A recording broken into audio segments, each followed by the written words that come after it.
Lah terus kok pakai data lu? Iya dipinjem, soalnya pakai data Fadli nggak bisa. Kalau nggak dikasih dia marah kak. Buat apa minjem duitnya gede? Gede, jelas Yani, menirukan percakapan dengan YL. Saat suasana terasa sunyi dan tenang, Fadli yang saat itu dalam keputusasaan justru tiba-tiba kesetanan. Halo Sobat BM Bercerita. Assalamualaikum warahmatullahi wabarakatuh. Kali ini ada kisah yang sangat pilu dan mengerikan yang terjadi di Cirende, Ciputa Timur, Tangerang Selatan. Ditemukan satu keluarga terdiri dari suami, istri, dan anak balita 3 tahun mereka. Mereka meninggal secara mengenaskan di sebuah rumah kontrakan. Setelah diselidiki, ternyata istri dan balitanya dihabisi oleh sang suami sendiri dengan cara yang begitu tragis. Hal ini terjadi karena mereka sangat tertekan dengan pinjaman online dan juga sang suami yang terjebak dalam judi online. Sungguh suatu kondisi yang sangat miris dan sering terjadi sebagai lingkaran setan, di mana kemiskinan, pinjaman online, dan judi online satu sama lain saling berkaitan, menambah permasalahan yang bisa jadi sering diciptakan sendiri. Untuk mengetahui bagaimana kisahnya, silakan simak di video ini. Sebelum kita pada ceritanya, silakan tekan tombol subscribe dan like-nya, dan berikan komentar. Satu keluarga di Kelurahan Cirende, Ciputa Timur, Kota Tangerang Selatan ditemukan tewas pada Minggu 15 Desember 2024. Ketiga orang tersebut adalah ayah berinisial AF 31 tahun, ibu berinisial YL 28 tahun, dan anaknya berinisial AA 3 tahun. Betul bahwa pada tanggal 15 Desember 2024, hari Minggu, pada pukul 11.00, kami mendapatkan informasi adanya 3 orang yang dalam keadaan sudah tidak bernyawa. Seorang lelaki berumur 31 tahun bernama Ade Fadli yang telah menikah dengan inisial YL, seorang perempuan berusia 28 tahun. Mereka tinggal di sebuah rumah kontrakan di Kampung Poncol, Kecamatan Ciputa Timur, Tangerang Selatan, dan masih berdekatan dengan kerabat-kerabat YL. Dari pernikahan mereka, hadirlah seorang anak yang berinisial AH. Tidak banyak orang tahu mengenai kondisi keluarga mereka, karena bisa dibilang mereka ini agak tertutup, tidak pernah mengumbar kehidupan mereka. Tetapi yang diketahui kalau Fadli ini bekerja sebagai karyawan kecil di sebuah perusahaan swasta yang mempunyai penghasilan bisa dibilang pas-pasan. Penghasilannya hanya cukup untuk memenuhi kebutuhan makan dan kebutuhan sehari-hari. Sedangkan untuk kebutuhan lain di luar itu, mereka sangat sulit memenuhinya. Meskipun demikian, mulanya mereka berusaha untuk menjalani hidup dengan tetap bersyukur dan tetap merasakan kebahagiaan. Meskipun mereka berusaha berdamai dengan kesulitan hidup dan tetap berusaha menerima kondisi serba kekurangan tersebut, tetapi lama-kelamaan Fadli merasa jenuh dan bosan dengan kondisi itu. Dia ingin membawa keluarganya ke arah kehidupan yang lebih baik. Tetapi sayangnya, di saat itu dia mengenal judi online atau judol. Dan memang dari perolehannya bermain judol, dia merasa mendapat uang banyak dan berpikir, buat apa dia merasa capek dan lelah bekerja. Sebenarnya seringkali juga Fadli mengalami kekalahan. Dan ini yang membuat bukannya untung, tetapi malah buntung. Ubur-ubur ikan lele, kalah melulu le. Tapi sayangnya, di kondisi itulah sebenarnya Fadli sudah kecanduan judi online. Dan di saat Fadli menang, sekali lagi dia menjadi benar-benar ketagihan. Dan tanpa disadari, uang yang seharusnya digunakan untuk kebutuhan rumah tangga malah dihabiskan di judi online. Dan karena memang sudah demikian kecanduannya, di saat itulah dia berkenalan dan terjebak dengan pinjaman online, dan akibatnya dia telah benar-benar terjerat ke sebuah lingkaran setan. Dalam keterpurukan dan kebodohan, meminjam uang atau dana dari satu aplikasi untuk melunasi tagihan di aplikasi lainnya, hingga aplikasi pinjol yang digunakan berjumlah 15 aplikasi. Bukan hanya aplikasi pinjam uang, tapi juga aplikasi kredit pinjaman lain. Bahkan pinjol tersebut ada yang menggunakan data diri YL istrinya. Fadli hanya bisa gali lubang, tutup lubang, pinjam uang bayar utang.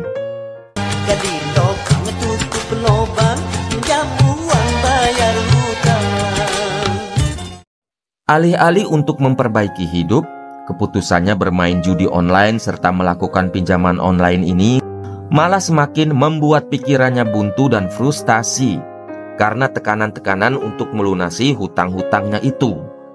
Dan hal ini tentu saja mempengaruhi kehidupan rumah tangganya.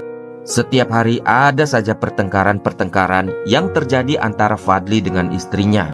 Di saat yang bersamaan, teror dan tekanan para penagih hutang online terus-menerus gencar didapatnya setiap hari. Pertengkaran dalam rumah bahkan menjurus kepada kekerasan. Hidupnya seperti mimpi buruk, tanpa ada kebahagiaan dan ketenangan. Merasa keluarga terkena imbas penderitaan dari perbuatan dan kebodohannya, Fadli dihantui perasaan bersalah yang mendalam. Apalagi rasa buntu dan frustasi ini tidak diimbangi dengan ditemukannya jalan keluar. Dalam masa-masa frustasi dan pusing 9 keliling ini, Fadli sempat menuliskan surat kepada bicara@bi.go.id milik Bank Indonesia. Email tersebut menceritakan mengenai keluh kesahnya karena tekanan dari lilitan hutang pinjol yang menjadi beban hidupnya. Perasaan gagal sebagai seorang pria yang bertanggung jawab semakin menghantuinya. Fadli merasa bahwa dialah yang seharusnya membawa kebahagiaan bagi keluarganya. Tapi yang terjadi sebaliknya, malah dia yang membawa keterpurukan dan penderitaan kepada istri dan anaknya. Perasaan bersalah, keputusasaan, pikiran yang sudah tidak jernih lagi, dan tekanan hidup karena judi dan pinjaman online hingga membuat Fadli berpikir untuk melarikan diri dari semua masalah karena tidak ada lagi hal yang bisa dia lakukan.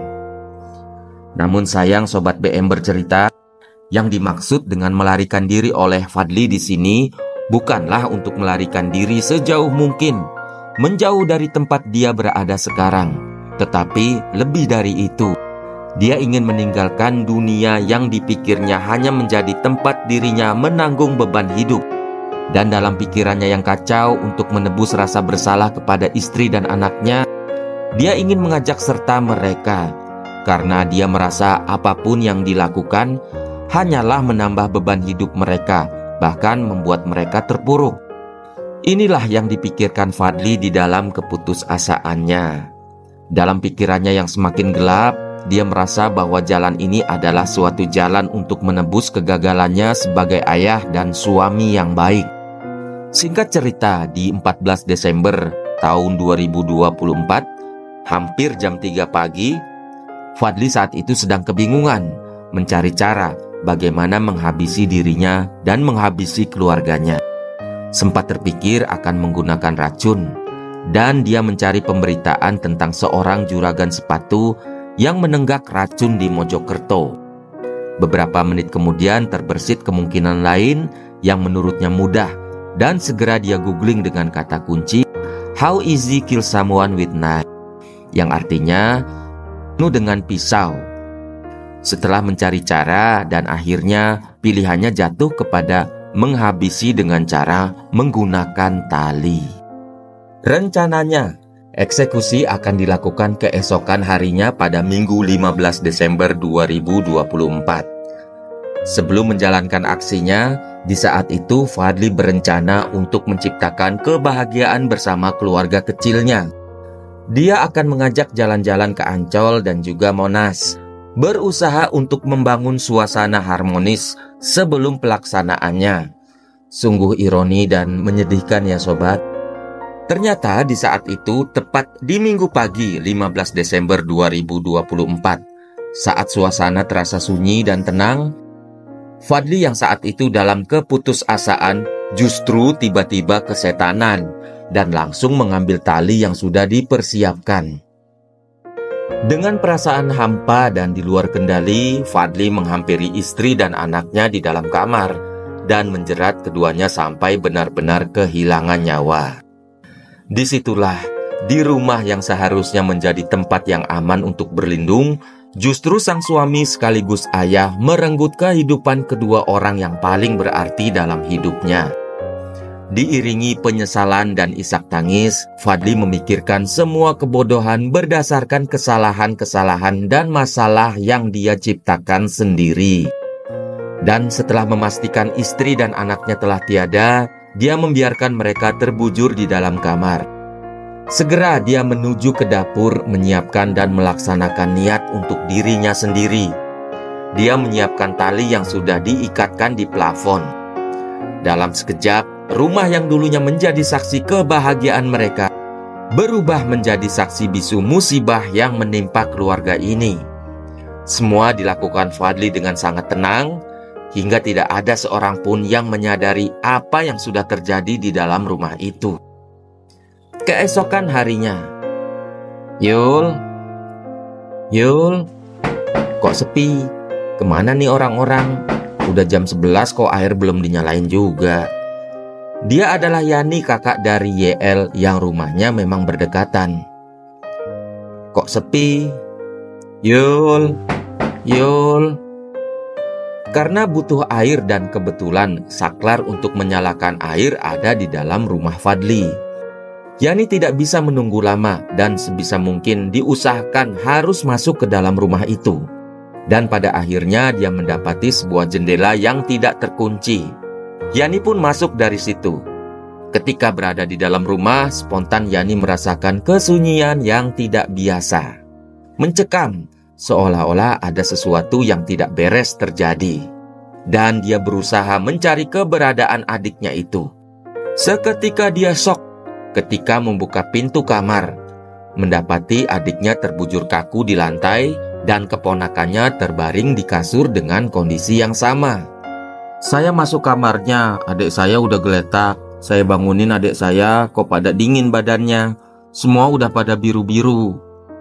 Walaupun dengan rasa takut luar biasa, Yani mencoba mencari keberadaan suami adiknya itu ke arah dapur.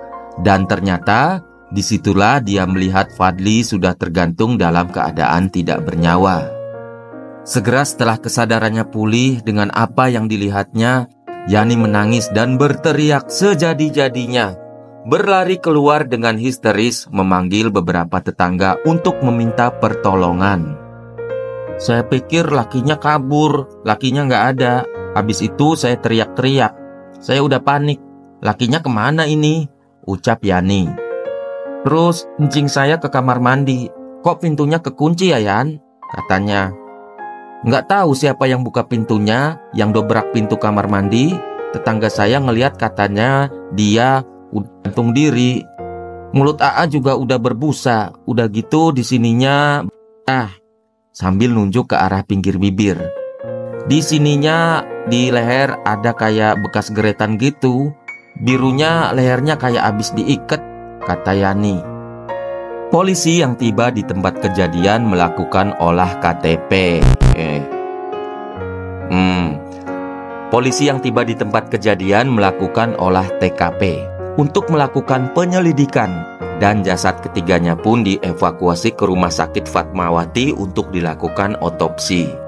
Dari hasil pemeriksaan ditemukan adanya luka di leher YL dan AH karena jeratan tali. Sedangkan di tubuh Fadli ditemukan luka jeratan tali di leher. Setelah jenazah dikembalikan, keluarga memakamkan mereka secara layak keesokan harinya. Jenazah YL dan AH dikebumikan di satu liang lahat di tanah wakaf keluarga di wilayah Pondok Cirende. Dan Fadli dimakamkan di tanah wakaf keluarganya sendiri di daerah Bungur, Jakarta Selatan. Dari penyelidikan polisi secara mendalam yang melibatkan ahli forensik dan ahli analisis digital forensik terungkap bahwa latar belakang peristiwa ini dipicu oleh permasalahan keluarga karena masalah keuangan.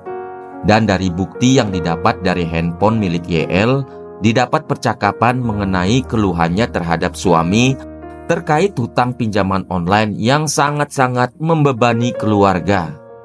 Juga didapat bukti lain dari 3 HP yang ditemukan di rumah Fadli. Polisi menemukan aktivitas 15 aplikasi pinjaman online dan 4 aplikasi judi online. Juga ditemukan aktivitas pencarian cara menghabisi nyawa beberapa dengan racun, pisau, dan jerat tali. Waktu itu kan datang ya, itu orang dari Hokridit. Dia nyari kemari alamatnya. Kan alamatnya sama saya. Saya bilang sama adik saya, kamu dicariin sama Om Ridit. Kamu minjem duit? Enggak kak, aku nggak minjem duit. Ternyata lakinya, kata Yani. Lah terus kok pakai data lu? Iya dipinjem, soalnya pakai data Fadli nggak bisa. Kalau nggak dikasih dia marah kak. Buat apa minjem duitnya gede? Gede, jelas Yani, menirukan percakapan dengan YL. Dan ini menjadi jelas bahwa motif utama dari kejadian tragedi ini adalah tekanan hidup yang luar biasa akibat jeratan hutang online serta kecanduan judi online. Polisi menetapkan Fadli sebagai tersangka karena menghabisi istri dan buah hatinya. Namun kasus ini dihentikan karena pelakunya sudah meninggal dunia. Berdasarkan pasal 77 Kitab Undang-Undang Hukum Pidana, jika tersangkanya sudah meninggal dunia, maka proses hukum tidak bisa dilanjutkan. Bagaimana menurut kalian Sobat BM bercerita? Apa yang bisa kita ambil pelajarannya dari kisah ini? Terima kasih sudah menyimak video ini. Jangan lupa subscribe dan tekan tombol like-nya ya.